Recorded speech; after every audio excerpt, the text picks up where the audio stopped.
नमस्कार। उदय इंडिया के digital media platform पर आप सभी का स्वागत है। आज हम लव जिहाद और मुस्लिम लड़कों द्वारा हिंदू लड़कियों की हत्या की बढ़ती घटनाओं और उनके पीछे के कारणों का विश्लेषण करते हैं।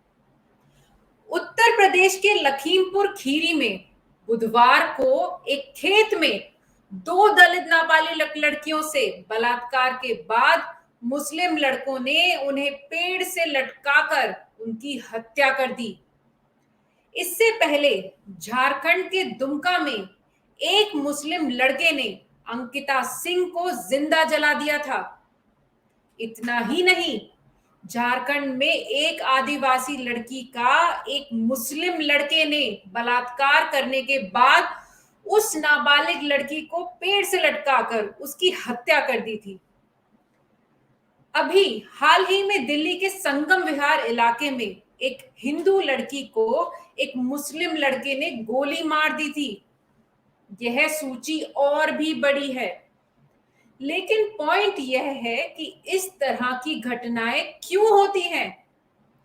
वास्तव में इस तरह की घटनाएं एक बड़ी साजिश का हिस्सा हैं, जिसके तहत मजहबी कट्टरपंथी मर्द लड़कियों को अपने प्यार के जाल में फंसाते हैं, उनका शारीरिक और मानसिक शोषण करते हैं, फिर उन्हें दूसरे मजहब के में लाने की कोशिश करते हैं।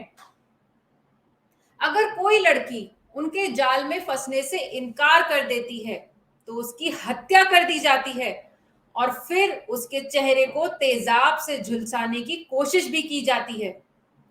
लव जिहाद के मामलों में हिंदू संगठनों ने तुरंत जांच और दोषियों को कड़ी सजा दिलाने की मांग की है। इस बीच अंकिता सिंह हत्याकांड ने केरल से लेकर कश्मीर और आसाम से लेकर राजस्थान तक पूरे उत्तर दक्षिण और पश्चिम पूर्व भारत में लव जिहाद गिरोह के संगठित प्रयासों से जुड़े सवाल पर बहस छेड़ दी है। पाकिस्तान और बांग्लादेश में तो दिन दहाड़े गैर मुस्लिम लड़कियों का अपहरण किया जाता है और उन्हें निकाह के लिए मजबूर किया जाता है और फिर जबरदस्ती मुसलमान बनाने की कोशिश की जाती है। इस तरह की खबरें पूरी दुनिया से प्राप्त होती रहती हैं। अचानक पिछले कुछ दिनों से भारत के सभी राज्यों से इस तरह की खबरें आने लगी हैं। लव जिहाद के मामले पिछले कुछ समय से लगातार सामने आ रहे हैं, लेकिन इसके खिलाफ कोई सख्त कार्रवाई नहीं हो रही है। कुछ लोग इसे दो वयस्क लोगों के बीच का मामला बताकर इसे सामान्य बताने की कोशिश कर रहे हैं। ऐसे लोग पूर्वाग्रह से ग्रसित और भ्रमित करने की कोशिश कर रहे हैं। वास्तव में लव जिहाद दो लोगों के बीच की सहमति का नहीं, बल्कि जालसाजी, जबरदस्ती और धार्मिक नफरत का मामला है, जिसमें असुरी शक्तियां शामिल हैं। यह कतई दो वयस्कों के बीच की आपसी सहमति का मुद्दा नहीं है। यह मासूम बेटियों को झूठ और धोखे के जाल में फंसाने का मामला है, जिसमें साजिश के से अनजान एक बेगुनाह लड़की की इज्जत दांव पर लगी होती है। हारने वालों को इस्लाम में परिवर्तित करने की घृणित मध्यकालीन परंपरा को बदलकर खाड़ी देशों से आने वाले पैसों की बदौलत धोखे और प्रलोभन के रूप में परिवर्तित किया जाता है। इस काली साजिश ने आजादी से भारत में जो जोर पकड़ लिया है, जिसमें मजहबी कट्टरपंथी महिलाओं को अपमानित होने का डर दिखलाकर उन्हें अपना धर्म छोड़ने पर कलुषित मजहबी परंपराएं अपनाने के लिए मजबूर करते हैं। कई जिहादी अपना मजहब छिपाकर लड़कियों से दोस्ती करते हैं और बाद में उन्हें धमकी देते हैं कि वह उनके परिवार को बता देंगे कि उन्होंने एक मुसलमान के साथ यौन संबंध स्थापित किए हैं।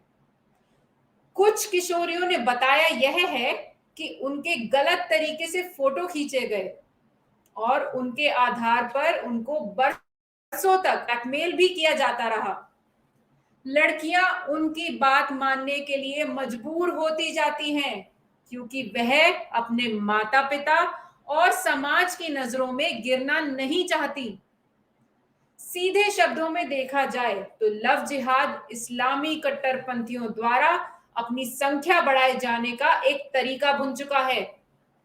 लव जिहाद धन का भी इस्तेमाल किया जा रहा है अब, जिससे आर्थिक रूप से कमजोर परिवारों की बच्चियों को फंसाया जा रहा है। कई मामलों में देखा गया है कि शादी के जाल में फंसाने के बाद लड़कियों का धर्म परिवर्तित कराया जाता है और फिर बच्चों सहित महिलाओं को बीच मझधार में छोड़कर आरोपी फरार हो जाता है। भारत में कथित सेक्युलर लिबरल जमात के बीच लव जिहाद का उल्लेख करने पर आपका मजाक बनाया जाता है, लेकिन सच्चाई तो यह है कि कथित रूप से भटके हुए मुस्लिम युवाओं ने हिंदू लड़कियों का अपहरण और उन्हें बच्चा पैदा करने की मशीन बनाने की मुहिम छेड़ दी है। कोई भी धर्मनिरपेक्ष ज्ञानी इस समस्या को कभी दूर नहीं कर सकता है जब तक सरकार धर्मांतरण के खिलाफ एक मजबूत कानून लागू करने की के इस जाल को नष्ट नहीं कर देती है। तब तक देश की अखंडता और उसकी एकता पर सवालिया निशान लगता रहेगा। धन्यवाद।